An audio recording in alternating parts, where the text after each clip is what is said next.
அஸ்ஸலாமு அலைக்கும் வரஹ்மத்துல்லாஹி வபரகாத்துஹு. ஆன்லைன் கிளாஸஸ் குரான் படிக்கிறதுக்காக, குரான் நம்ம கற்றுக்கிறதுக்காக தெரியணும், மஹ்ரஜ் தெரியணும், ஏதாவது பாட் மனப்பாடம் பண்ணணும், அதாவது ஸ்பெசிஃபிக்காக இந்தந்த ஜுஸ்ஸு மனப்பாடம் பண்ணணும், இந்தந்த சூறா மனனம் பண்ணணும் அப்படின்னாலும் கிளாஸ் எடுக்கிறோம். காண்டாக்ட் பண்ணுங்கன்னு சொல்லியிருந்தேன். நிறைய ரிப்ளைஸ் வந்தது. இன்ஷால்லா நீங்களும் உங்களுக்கு வேணும், இல்லைன்னா உங்கள் பசங்களுக்கு கிளாஸஸ் அப்படின்னாலும் தாராளமாக காண்டாக்ட் பண்ணுங்கள் இன்ஷால்லா. இன்றைக்கி நம்ம பார்க்க போகிறது அடுத்த 8வது சூறாவான, ஆல்ரெடி 7 அப்லோட் பண்ணிட்டோம் 2 days பிஃபோர். இது 8வது சூறா அன்ஃபால். ஒரே பேஜ் தான் இருக்குது. இன்ஷால்லா சீக்கிரமாக முடிச்சிடலாம். சூறா அன்ஃபால் கடினமான வேலையும் லேசாக முடியணும் அப்படின்றதுக்காக ஓதலாம் அப்படின்னு சொல்லப்பட்டிருக்கு. நான் ஒவ்வொரு வீடியோஸ்லையும் சொல்கிறேன், குரானோட எந்த ஒரு வார்த்தை வரிசையாக இருந்தாலும் சரி, அதை நம்ம ரொம்ப தக்குவாவோட இறையச்சத்தோடு ஓதுனா, எந்த ஆயத்தாக இருந்தாலும் சரி அதற்குண்டான மரியாதை, அஸ்மத், இஸ்ஸத் எல்லா ஆயத்துக்குமே இருக்குது. ஓதும்போது அதற்கான பலன் இன்ஷால்லா நமக்கு கிடைக்கும். சூரா அன்ஃபாலோட பலன்கள் பார்க்கலாம். பெருமானாரின் பரிவுரை பெற பெருமானார் ஸல்லல்லாஹு அலைஹி வஸல்லம் அவர்கள் இவ்வாறு கூறியிருக்கிறார்கள்: சூரா அன்ஃபாலையும் சூரா தௌபாவையும் ஓதுகிறவனுக்கு நான் சிபாரிசு செய்வேன். நிஃபாக் என்னும் வஞ்சகம் இல்லாதவன் என்று சான்று கூறுவேன். அவன் உலகில் வாழும் காலமெல்லாம் அர்ஷை சுமக்கும் வானவர்கள் அவனுக்கு பாவ மன்னிப்பு கோருவார்கள்.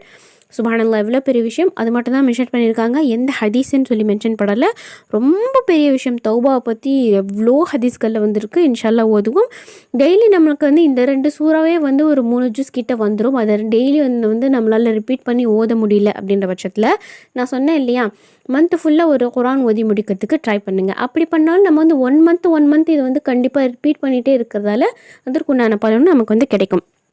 சிறையிலிருந்து வெளியேற சிறைக்குள் இருப்பவன் இந்த சூறாவை தினம் 7 தடவை ஓதினால், அல்லது அவனுக்கு அவனது உறவினரில் ஒருவர் இப்படி ஓதினால் அவருக்கு விடுதலை கிடைக்கும். ஜெயிலில் இருக்கிறவங்க ஓதலாம், இல்லை ஜெயிலில் வெளியே இருக்கிறவங்க ஓதலாம் அப்படின்னு சொல்லியிருக்காங்க.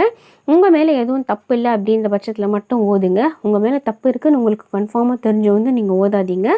அதாவது என்ன சொன்னால், அனுபவிச்சுட்ருக்கீங்க அந்த ஜெயில் தண்டனை அப்படின்ற பட்சத்தில் நீங்கள் தவறே செய்யலை, தவறு செய்யாமல் கூட ஒரு சில பேர் ஜெயிலில் இருக்கிறாங்க இல்லையா, அந்த மாதிரி இருந்தால் மட்டுமே ஓதுங்க. இன்ஷால்லா அல்லாஹ் போதுமானவன்.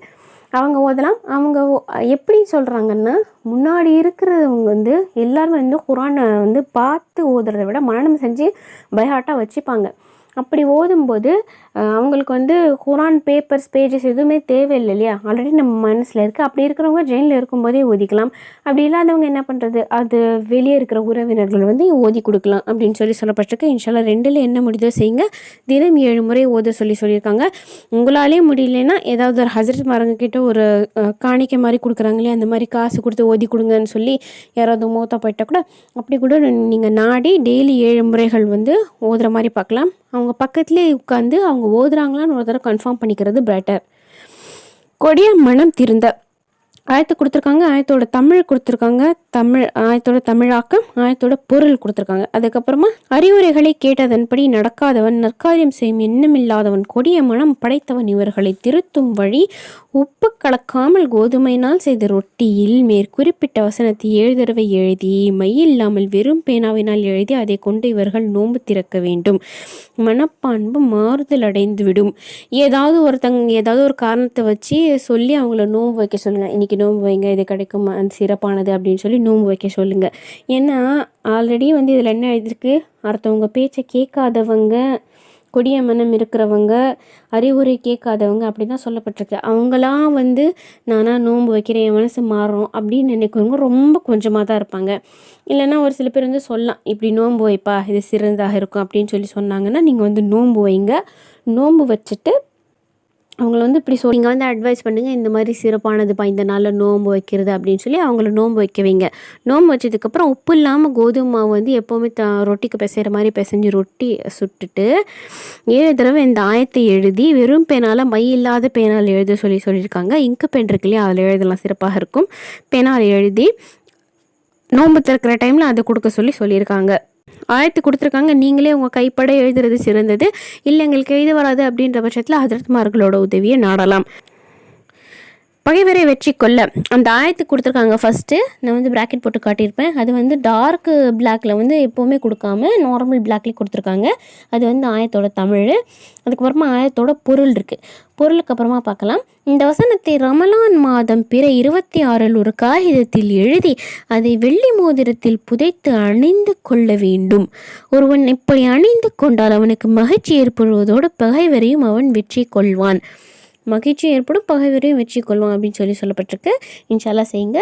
ரமலான் மாதம் 26வது பிறை அப்படின்னா வந்து 26வது நைட்டு அப்படி செஞ்சிங்கன்னா அது வந்து என்ன சொல்கிறாங்க, 27ஆம் நோன்பு சத்தாவான்னு சொல்லி வந்து கொண்டாடுறாங்க இல்லையா, அந்த மாதிரி அர்த்தம். இன்ஷா அல்லாஹ் பண்ணுங்க, ரொம்ப சிறப்பாக இருக்கும்.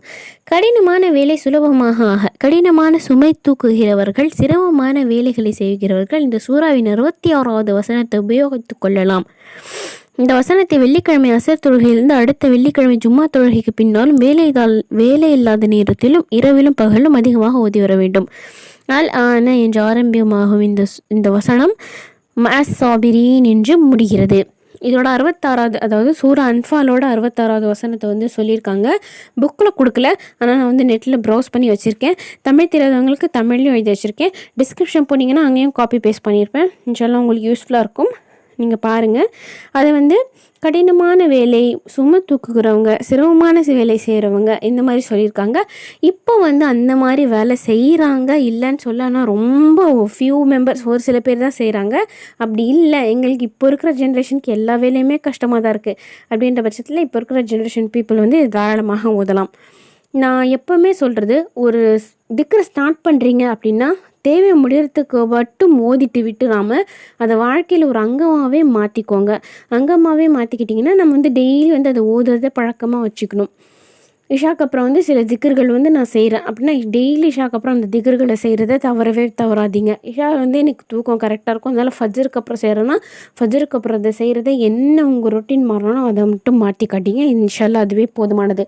தமிழ் எழுதிச்சிருப்பேன், காண்டாக்ட் நம்பர் இருக்கும். இன்ஷால்லா உங்களுக்கு தேவைன்னா காண்டாக்ட் பண்ணுங்கள். குரான் ஆன்லைன் கிளாஸஸ்க்காக உங்களுக்கு ஏற்ற மாதிரி என்ன மஹராஜு இல்லை ஹிஃப்ஸு இல்லை குரான் ஓதுறது, தொழுகை முறை, இது எதுவாக சம்மந்தப்பட்டதாக இருந்தாலும் கிளாஸ் எடுக்கப்படும். இன்ஷால்லா காண்டாக்ட் பண்ணுங்கள். எனக்காகவும் சேர்த்து துவா செய்யுங்க. அல்லாஹ் எல்லாருடைய ஹலாலான ஹஜத்துகளையும் நன்கறிவான், எல்லாருடைய ஹலாலான ஹஜத்துகளையும் இன்ஷால்லா நீ வச்சு வைப்பான். ஆமீன். இது யாருக்கு யூஸ்ஃபுல்லாக இருக்குன்னு நினைக்கிறீங்களோ அவங்க கூட ஷேர் பண்ணிக்கோங்க. நம்ம எத்தி வைக்க வேண்டிய வேலையை செய்வோம், அல்ல நமக்கு அனுகூலி தருவான். ஜஸாக்கல்லாஹு கைரா.